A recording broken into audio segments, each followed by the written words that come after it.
নাই আমি হারামের রোজগারের উপর। ওই সুদের টাকায় থুতু মারলাম আমরা, ওই ঘুষের টাকায় থুতু মারলাম আমরা, ওই মিথ্যা উপার্জনের টাকায় থুতু মারলাম আমরা। নে তুই বেটা দুনিয়া নে, আমরা আখিরাত নেব ইনশাআল্লাহ। আমরা বোকা না, মোল্লা বোকা হয় না। আমরা চিরা খাইয়া বড় হই নাই। আপনারা যদি ভাত মাছ খেয়ে বড় হয়ে থাকেন তো আমরা হুজুররা কি চিরা খাইয়া বড় হয়েছি মিয়া? বুঝলাম না কেন, আমি বুঝবো না কেন মিয়া? না বুঝার কি আছে বলেন মিয়া? জিন্দেগির রং নাই, মুসলমানের আখলাক নাই। আমাদের আল্লাহ আছে, আমাদের রসুল আছে, আমাদের কোরআন আছে, সব আমাদের পরিষ্কার, নিখুঁত, নিরাপদ, স্পষ্ট, বিস্তারিত। আমরা কেন অন্যের ধার ধারব?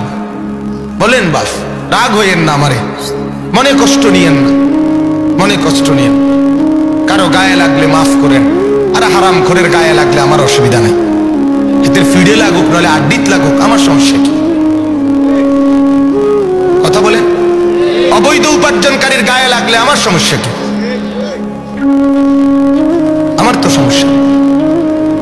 এই জন্য বাপ ফিকির করা চাই।